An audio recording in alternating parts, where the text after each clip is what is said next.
Assalamu alaikum wa rahmatullahi ta'ala wa barakatuh. Dans le cadre de la révision finale du baccalauréat 2020, je vous propose un autre sujet qui traite la période historique de la résistance algérienne. Aujourd'hui, nous allons parler de Cherif Boubrela, héros de la Kabylie.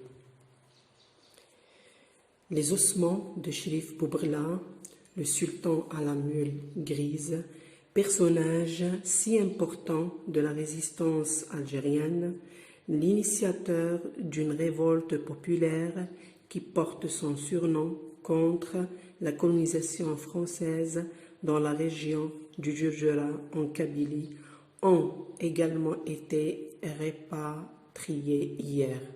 Donc, comme vous le voyez, on parle toujours de Cherif Boubrela, c'est le personnage, ou bien la personnalité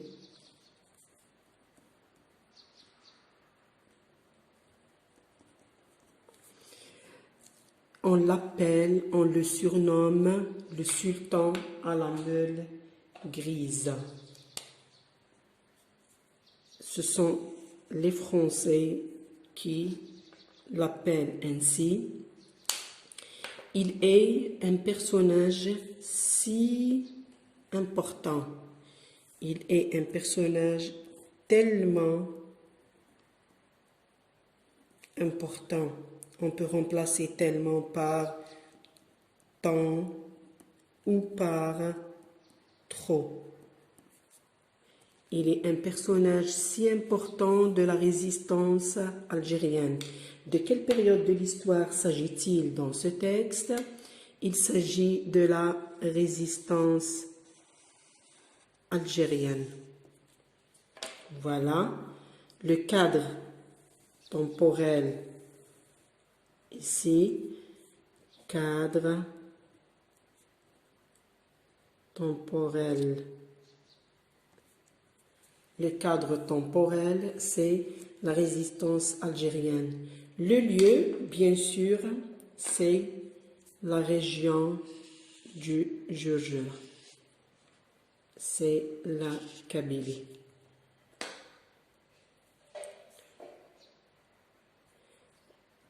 Le lieu, c'est le lieu. Donc, on va parler de Cherif Boubrela qui organise une révolte, donc une résistance pendant la colonisation française dans la région du Djoudjera. Le thème du texte, c'est révolte populaire. Donc, Cherif Boubrela organise une révolte populaire dans la région du Djoudjera contre le colonialisme, contre la France. Nous avons ici hier, c'est un indicateur de temps qu'on va voir après s'il y aura une question sur ce mot-là. Deuxième paragraphe. Celui-ci s'est établi à la Qala'a des Bni Abbas. Qui est celui-ci? Celui-ci, bien sûr, c'est Cherif Boubrela. Celui-ci renvoie à Cherif Boubrela. C'est établi où? Où le lieu? Exactement à la Qala'a de Bni Abbas. En quelle année? En 1858. Donc, premier événement, c'est l'installation, l'avènement de Cherif Boubrela, donc à la Qala'a de Bni Abbas, où c'est toujours Cherif Boubrela. Donc, je vais vérifier les pronoms parce qu'il y aura une question sur donc les pronoms. Il, c'est toujours Cherif Boubrela. Donc, au il, organise quoi? Un mouvement d'insurrection. Ici, on a dit révolte. Donc, révolte renvoie à est remplacé par mouvement d'insurrection. Voilà, j'encadre pour faciliter le travail. Donc, révolte. Révolte populaire, mouvement d'insurrection. L'insurrection, c'est la guerre. En particulier par des contacts avec les tribus des montagnes environnantes. Nous avons ici, Chérif Boubrela organise son mouvement d'insurrection avec le soutien des tribus des montagnes environnantes, des montagnes qui se trouvent autour de la Qala de Bni Abbas. L'avènement de Boubrela, ça veut dire ici, Boubrela n'était pas à la Qala de Bni Abbas, il arrive à la Qala de Bni Abbas. Donc, nous avons ici des guillemets. Ces guillemets montrent un discours direct. Voilà, jusqu'à ici. L'avènement de Boubrela, notre personnage historique,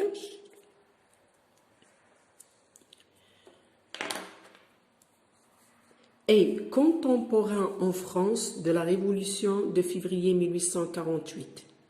Puis le texte est coupé ici. Son discours, le discours de qui? Le discours de Boubrela. Donc son discours, ses paroles, voilà, de Boubrela. Vous voyez, tout au long du texte, on parle de Chérif Boubrela. La progression est constante. C'est le même thème. Son discours, comme celui des autres chérifs, sont racinés dans l'ancestralité des traditions culturelles et religieuses des populations algériennes. Donc, ce sont les paroles de qui? Ce sont les paroles de l'historien Gilles Montserrand. Nous avons ici une phrase introductive.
Note l'historien Gilles Montserrand. Note, c'est le verbe introducteur.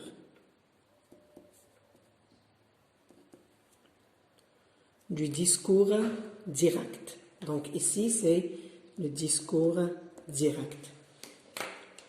Où est-ce qu'il note? Il note dans sa préface de l'ouvrage, son livre s'appelle « Le sultan à la mule grise », donc qui est le surnom de Cherif Boubrlin, écrit par le chercheur Farid Belkadi. Paragraphe suivant, vous voyez que ce paragraphe commence par le pronom « il ». Le « il » renvoie toujours à Cherif Boubrlin.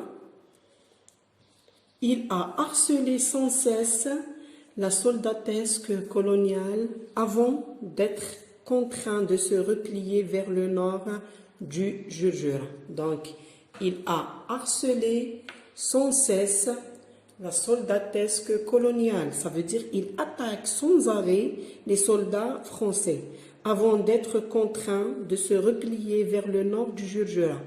Donc, où de nouvelles tribus ont rejoint sa cause. Ça veut dire que Cherif Boubrlin est soutenu par les tribus de la région du Jurjura. Cherif Boubrlin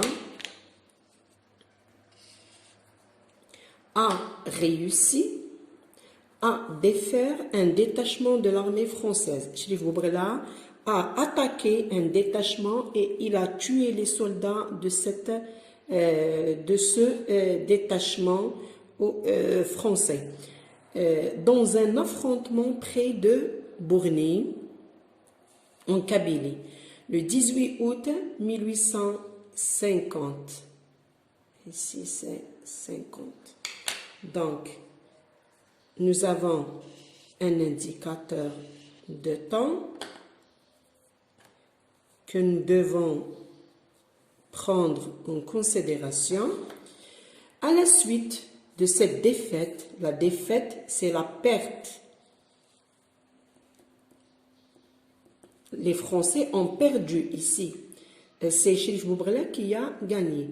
À la suite de cette défaite, une expédition française a opéré pendant un mois pour les ordres, sous les ordres du général Pélissier pour tenter de réduire les insurgés. Les insurgés, ce sont les rebelles, ce sont les Algériens. Les insurgés veut dire les rebelles. Après son retour à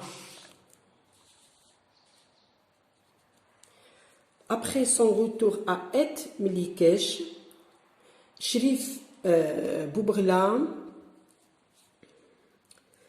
a étendu son action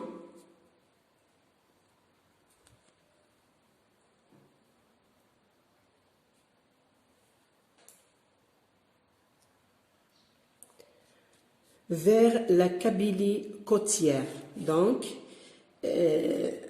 Cherif Boubrlin, il va se déplacer des montagnes de la Kabylie vers le nord. Si bien que le 25 janvier 1852, une colonne française de 3000 fantassins est nécessaire pour rouvrir la route entre Luxor et Bijaya. Ça veut dire que Cherif Boubrlin gagne les batailles ou la bataille contre l'armée française et il occupe la région de Bijaya, de la Kabylie, exactement de Bijaya. La France va envoyer donc des soldats pour ouvrir la route entre Luxor et Bijaya quand le 25 janvier 52. Ces dates sont importantes. En juin de la même année, de quelle année? En juin de la même année, ça veut dire 1852. Donc, c'est un articulateur logique de temps. Il a été blessé à la tête pendant un combat. Donc l'événement qui s'est passé donc le mois de juin 1852, c'est la blessure de Cherif Boubrela. Cherif Boubrela est blessé. Donc ici, c'est l'événement. Ou lors d'un combat qui a eu lieu au village de Tirilt Mahmoud, près de Souq el-Tnin.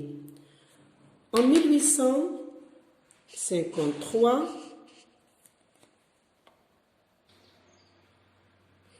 il a réussi à relancer le mouvement de résistance, à lancer une deuxième fois. Donc en 1853, c'est Cherif Boubrela, a réussi à relancer le mouvement de résistance, à se réorganiser et relancer le mouvement de résistance, bien sûr, après la perte pendant le combat de 1852. Mais le gouverneur de la région d'Azazga, en Kabylie, le général Randon, monte une expédition à la mi-moitié, donc à la mi-1854. Donc une fois que Cherif Boubrela a réussi ses combats contre l'armée française, la France se prépare bien pour le mater. Donc, pour mater la tribu des Et Djinned, soutien de Boubrela. Pour mater, pour tuer, pour massacrer toute la tribu des Et Djinned. Et pourquoi? Parce que cette tribu, elle soutient Cherif Boubrela. À la suite de la prise du village d'Erzib, l'assaut est donné au Et Yahya. Ça veut dire que la France va mater, va tuer, massacrer toute la tribu des Et Djinned, ensuite le village d'Azib, ensuite les Et Yahya. Après 40 jours d'escarmouche, l'escarmouche c'est la guerre, c'est le combat, c'est le champ lexical de la guerre, le combat ou bien la résistance. L'opération coûte au général Randon, le général Randon, il va perdre 94 soldats, ils sont tués, et 593 blessés. Cherif Boubrela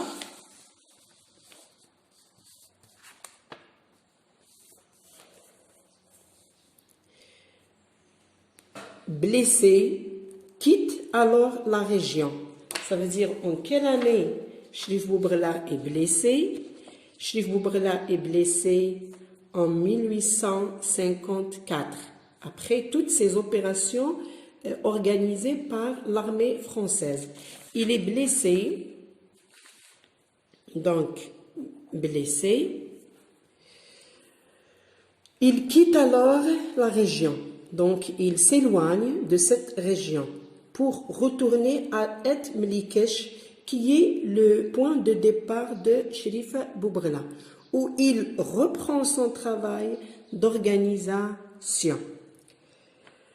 Bien sûr, c'est toujours Cherif Boubrela. Il parvient entre autres à s'allier à Lella Fatma Nsoumar.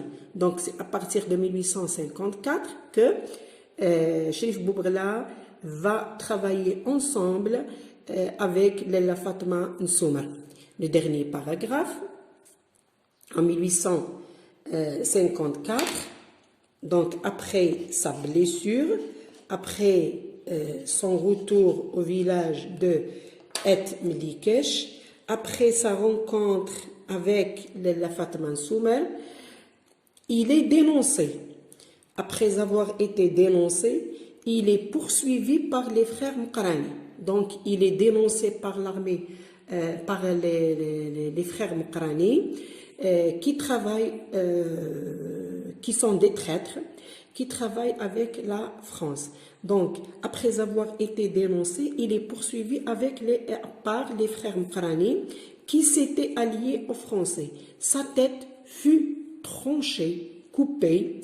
La tête de qui? La tête de Cherif Boubrela, alors qu'il était en vie. Donc, on lui coupe sa tête avant de le tuer. Cette phrase montre la sauvagerie des soldats français. Elle, c'est bien sûr la tête. Donc, elle,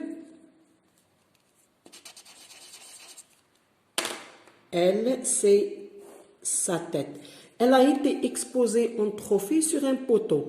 Donc, une fois que la tête est tranchée et coupée, on va l'exposer sur un poteau au plein centre-ville de Burj Bourguiba, comme ses frères d'infortune. Sa tête qui avait été fixée sur une pique fut exposée sur la place du souk pour semer l'effroi au sein de la population.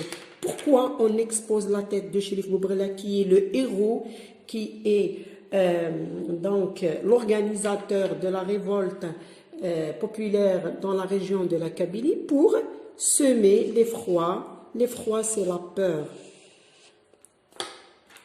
L'effroi, c'est la peur. Donc, le texte est écrit par Fodil Yahya. Il est extrait du journal Al-Watan du 4/7/2020. Ça veut dire que le texte est un article de presse. Donc, quand on veut faire le compte rendu objectif. Je passe aux questions de compréhension. Première question, Cherif Boubrela est un ancien historien, ou bien un ancien condamné à mort, ou bien un ancien combattant algérien. Bien sûr, Cherif Boubrela, ce n'est pas un historien. Donc, on a vu pendant l'analyse du texte que Cherif Boubrela est donc un ancien combattant algérien. Et même, on peut accepter un ancien condamné à mort si la question nous demande de recopier les bonnes réponses. Donc, la bonne réponse, Cherif Boubrela est un ancien combattant algérien. Je vais utiliser cette phrase dans le compte rendu objectif ou bien dans le compte rendu critique. Donc, je profite des réponses du sujet pour pouvoir écrire mon expression écrite. Deuxième partie, ou bien la deuxième partie de la question, justifiez votre réponse en relevant du texte deux phrases employées par l'auteur. Comme vous l'avez vu pendant l'analyse du texte, on a trouvé donc Cherif Boubrela et voilà ici l'initiateur d'une révolte populaire. Donc première phrase, l'initiateur d'une révolte populaire. L'autre phrase, un ancien, donc un personnage, voilà, Cherif Boubrela est un personnage si important de la résistance algérienne. Donc les deux phrases qu'on peut accepter, personnage si important de la résistance algérienne et l'initiateur d'une révolte populaire. Question 2. Relevez du texte 4 mots ou expressions qui appartiennent au champ lexical de résistance. Donc, pendant notre analyse, on a trouvé plusieurs mots. Par exemple, on peut prendre l'expression révolte populaire, on peut prendre résistance algérienne, on peut prendre mouvement d'insurrection, on peut prendre aussi, par exemple, on peut prendre les insurgés, on a trouvé le mot, on peut prendre les insurgés, il y a aussi escarmouche, et je vous ai dit escarmouche, voilà dans ce paragraphe, escarmouche c'est le combat ou la guerre, donc on peut prendre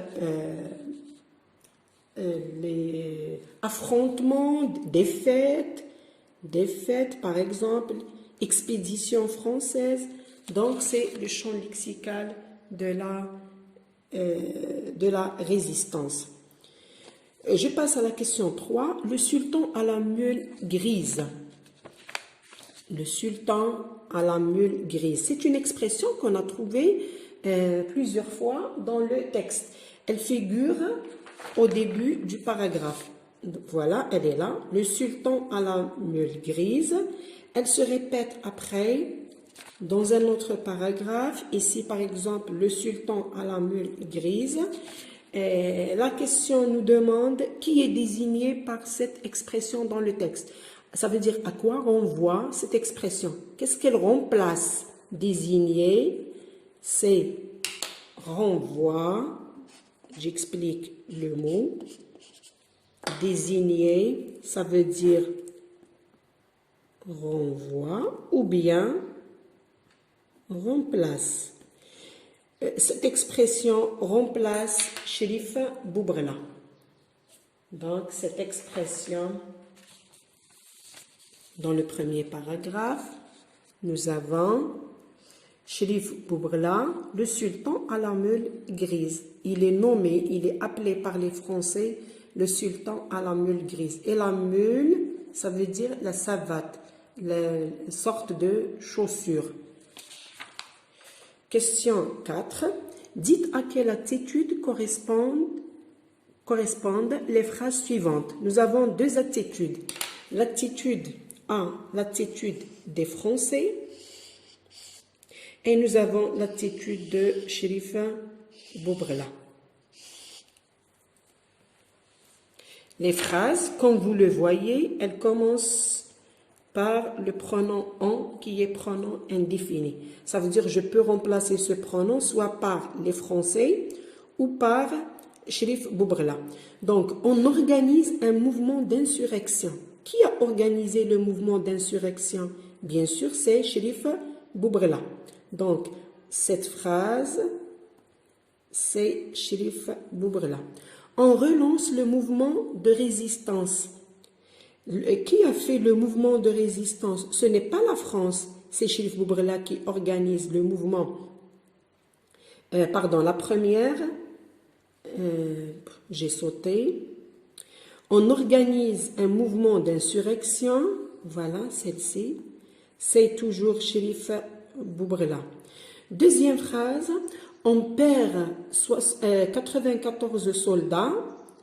Les soldats, ce sont les Français. Qui a perdu les soldats? Les soldats, c'est les Français. C'est l'attitude des Français. En faisant des attaques contre Cherif Boubrela, les Français ont perdu 94 soldats sans tuer. On harcèle la soldatesque coloniale. Donc, nous avons cette phrase. Elle est là. Il, c'est Cherif Boubrela. Il a harcelé sans cesse la soldatesque. Donc, cette phrase appartient à Cherif Boubrela. Puis, nous avons on relance le mouvement de résistance. C'est toujours Cherif Boubrela qui relance le mouvement de résistance. On monte une expédition pour mater les Edjinned, pour tuer les Edjinned. Cherif Boubrela n'a pas tué les Edjinned. Les Edjinned soutiennent Cherif Boubrela. Pourquoi Cherif Boubrela les tue? Donc, c'est la France qui monte une expédition pour tuer les Edjinned. Donc, c'est l'attitude des Français. Donc, les réponses sont les suivantes.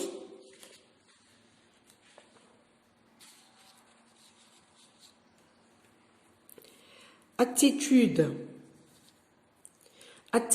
des Français, nous avons deux phrases. On perd 94 soldats et on monte une expédition pour mater les Edjinned. Pour les Algériens ou pour Cherif Boubrela, l'attitude de Cherif Boubrela, nous avons on organise un mouvement d'insurrection, premièrement. Deuxièmement, on harcèle la soldatesque coloniale. Et troisièmement, on relance le mouvement de résistance. Passons maintenant à la question numéro 5. Cinquième question.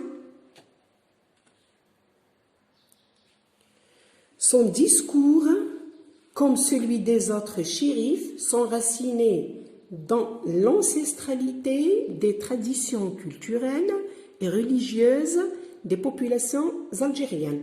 Vous voyez que c'est le discours direct, ce sont les paroles qu'on a vues pendant l'analyse du texte. Ces paroles appartiennent à soit Gilles Montserrat, ou bien Farid Belkadi, ou bien Cherif Boubrla, ou bien Lalla Fatma Nsoumer. Comme on l'a déjà vu dans notre analyse, on a trouvé ici note l'historien Gilles Montserrat. Donc ces paroles qui sont entre guillemets, voilà les guillemets, ce sont les paroles de Gilles Montserrat.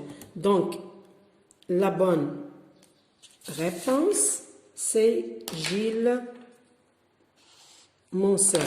C'est la bonne réponse.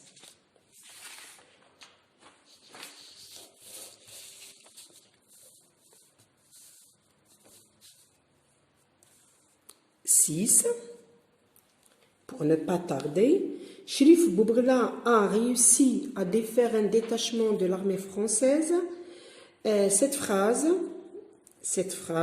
qui est entre guillemets, par cette phrase, l'auteur veut dire, le sens de cette phrase, Cherif Boubrla a gagné la bataille contre l'armée française, Cherif Boubrla a perdu la bataille contre l'armée française, ou bien Cherif Boubrla s'est enfui de la bataille contre l'armée française. Comme vous le voyez, le sujet se répète, je compare, je fais une petite comparaison. Nous avons ici Cherif Boubrla, après nous avons contre donc les Français, nous avons la bataille, voilà. Je compare, je trouve que le changement, c'est au niveau du verbe. Je vais voir le sens du verbe. Est-ce que c'est le synonyme ou l'antonyme, ou bien c'est un verbe qui n'a pas de relation avec le verbe de la phrase. Le verbe ici, le verbe, c'est a réussi. Mais nous avons encore à défaire. A réussi à défaire. Défaire, le nom c'est la défaite. C'est perdre. Perdre quoi? Perdre la bataille. Donc, Cherif Boubrla a réussi à défaire. Il est donc victorieux. C'est la victoire. Donc, il a réussi le combat contre les Français, contre un détachement de l'armée française. Donc, ici, le sens c'est a gagné. Cherif Boubrla n'a pas perdu et ne s'est pas enfoui de la bataille contre donc l'armée française. Nous avons ici, la bonne réponse, c'est la première.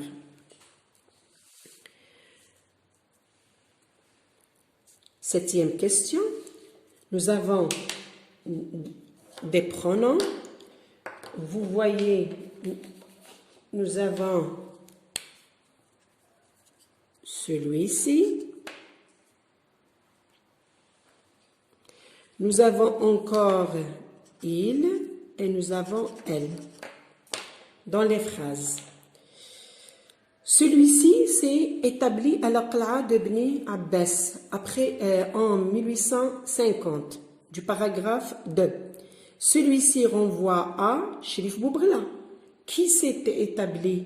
Donc, nous avons c'est Cherif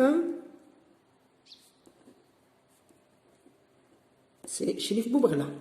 Il parvient entre autres à s'allier à Lalla Fatma Nsoumer.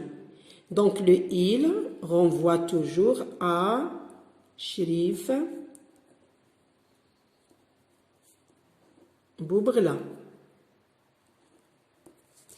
Dernier pronom, elle. Elle remplace sa tête ou bien on accepte la tête de Shrifa Boubrla. 8e question. Complétez le paragraphe ci-dessous par les mots et expressions proposés dans la liste. Nous avons 1854, c'est un indicateur de temps. Nous avons colonialisme, c'est un nom. Résistance, un nom masculin. Ici, résistance, un nom féminin. Révolte, un nom féminin. Mouvement d'insurrection, c'est une expression. Et défaire, c'est un verbe. Le paragraphe. Cherif Boubrla est l'un des initiateurs de la... Qu'est-ce qu'on peut mettre ici? On peut mettre la révolte. Voilà.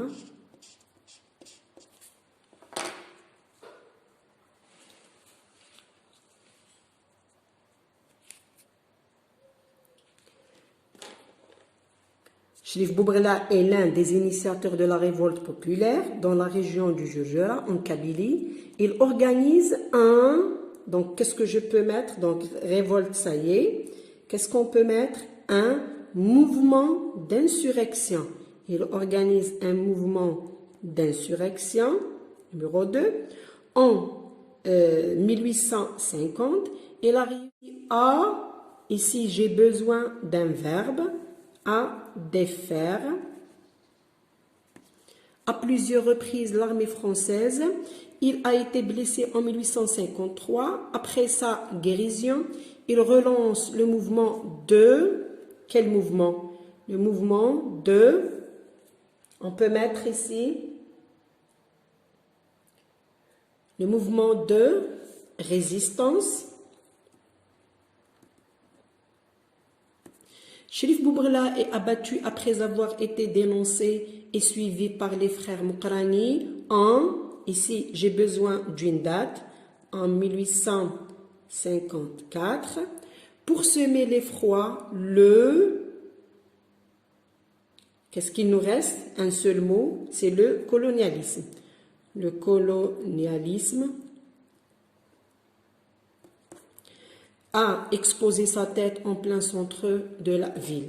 Une fois que je termine, j'encadre ce résumé que je vais utiliser dans mon compte rendu. J'utilise ce résumé dans mon compte rendu objectif ou bien dans mon compte rendu critique. Dans le deuxième paragraphe, je présente le texte, puis je résume les idées. Voilà, le texte est résumé dans le questionnaire. On passe à la question 9. 9e question. Qu'est-ce qu'elle nous demande? Trouvez dans le texte la phrase qui montre la férocité et la sauvagerie. Donc, je vais chercher dans le texte une phrase qui montre la férocité de qui? Des Français. La même chose, la sauvagerie. Donc, la férocité et la sauvagerie des Français envers les Algériens résistants pendant la colonisation. Nous avons la phrase, la dernière phrase du texte. Voilà. Ou bien le dernier paragraphe. Sa tête fut tranchée alors qu'il était encore en vie. La France coupe la tête de Cherif Boubrla avant qu'on le tue. Donc, on coupe sa tête et il est encore vivant. Deuxième phrase, on peut accepter sa tête qui avait été fixée, donc sa tête qui avait été fixée sur une pique fut exposée. On va exposer la tête d'un être humain, d'une personne, sur une pique ou sur un poteau pour semer l'effroi au sein de la population. et c'est un acte barbare. Le fait d'exposer la tête d'un être humain pour faire l'exemple, c'est un acte barbare. Question 10, proposer un autre titre au texte. Notre texte est titré Cherif Boubrela, héros de la Kabylie. On peut proposer d'autres titres. On peut donc le titrer Cherif Boubrela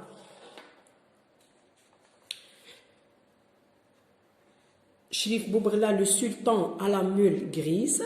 Donc, j'accepte les titres suivants. Cherif Boubrela, le sultan à la meule grise.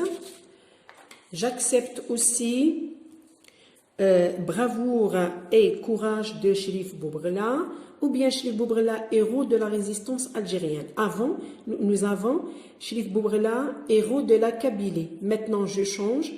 À la place de la Kabylie, je mets de la résistance algérienne.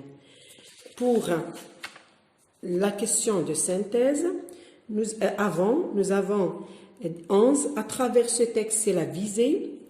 À travers ce texte, l'auteur veut rendre hommage aux soldats et militaires français, rendre hommage aux héros de la guerre de libération, rendre hommage aux héros de la résistance algérienne. Je vérifie le sens de ces phrases pour choisir la bonne visée. Rendre hommage aux soldats et militaires français, bien sûr, non. L'auteur ne parle pas des soldats et militaires français. La deuxième visée, rendre hommage aux héros de la guerre de libération. La guerre de libération, c'est entre 1954 et 1962.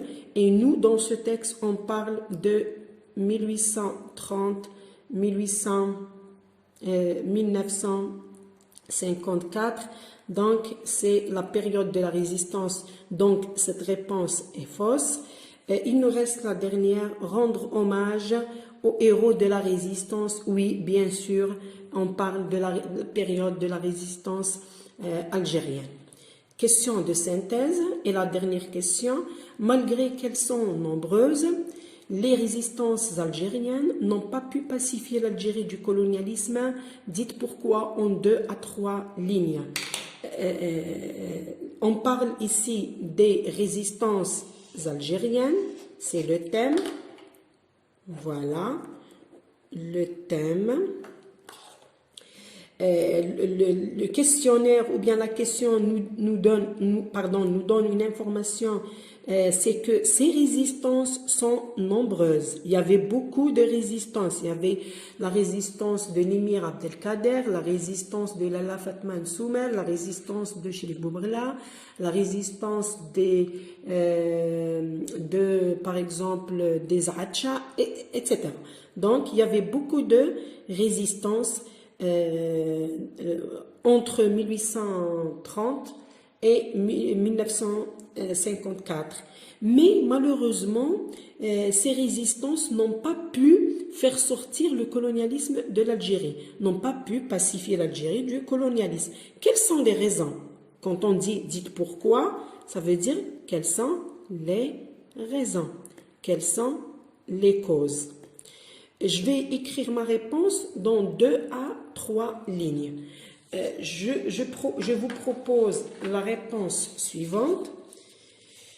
Nous avons la réponse suivante. Malgré les différentes révoltes, la résistance algérienne n'a pas pu pacifier l'Algérie du colonialisme. Parce que ici, ce sont les causes. Ces dernières, ça veut dire les résistances algériennes, sont éloignées géographiquement. Par exemple, la résistance des Acha, c'est à Beskra, la résistance de Cherif Boubrela est en Kabylie, et la résistance de l'émir Abdelkader est à Mascara. Ça veut dire que géographiquement, elles ne sont pas proches, elles sont éloignées. Donc, elles sont éloignées géographiquement et de plus, elles ne sont pas généralisées. Ça veut dire qu'elles ne couvrent pas tout le territoire de l'Algérie. Deuxième cause, le manque d'armement, de provisions et de munitions. À cette époque-là, les Algériens, malgré qu'ils avaient le courage, l'audace, la bravoure pour faire face donc aux Français, à l'armée française, mais ils n'avaient pas d'armement. Même l'armement français était trop développé par rapport à l'armement des Algériens. Les Algériens utilisaient les fusées de chasse. Il n'y avait pas aussi de provisions. Provisions, ça veut dire il n'y avait pas de vêtements, de nourriture, les besoins de la guerre et de munitions. Cela a affaibli ses rangs face à la machine de guerre française. Donc la France avait un armement trop développé. Enfin et surtout, numéro 3, le manque d'expérience. Ces Algériens n'ont jamais participé à des guerres, contrairement à l'armée française qui a fait de la guerre un peu partout dans le monde. Ça veut dire que les chefs de l'armée française avaient de l'expérience. Malheureusement, les Algériens n'avaient pas d'expérience ni de stratégie militaire. Nous avons encore l'absence de coordination et d'organisation entre eux. Les chefs de la résistance algérienne n'ont pas fait une coordination, il n'y avait pas de relation, il n'y avait pas de contact. Toutes ces causes ont rendu la victoire difficile. Donc, si on compare la résistance algérienne à la guerre de libération, la guerre de libération est généralisée.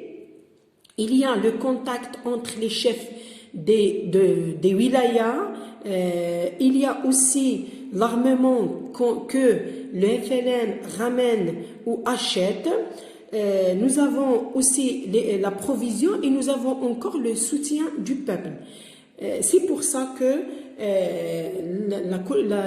la résistance algérienne n'a pas réussi. Donc, on a perdu, malgré qu'il y avait de la victoire au départ, mais après, l'armée française a maté toutes les tribus qui soutiennent la résistance algérienne. Il nous reste maintenant le sujet d'expression écrite. Je vais vous lire le sujet que je vais corriger donc plus tard.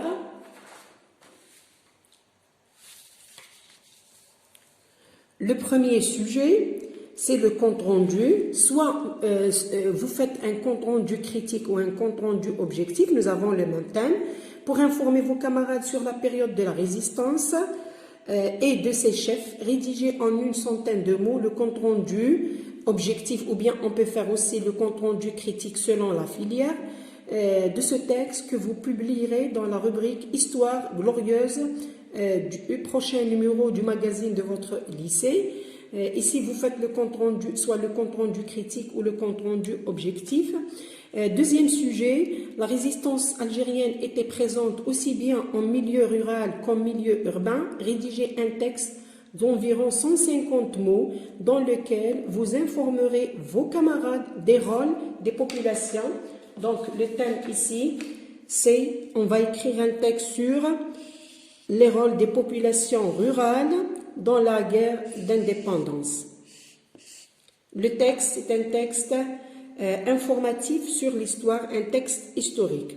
Donc, le rôle, le thème, rôle des populations rurales. Rurales, ce sont les populations qui habitent dans les campagnes. Ou bien dans les montagnes, sur les montagnes, durant la guerre d'indépendance, pas durant la résistance. Merci pour votre attention. Attendez-moi dans la vidéo suivante, je vais vous corriger l'expression écrite.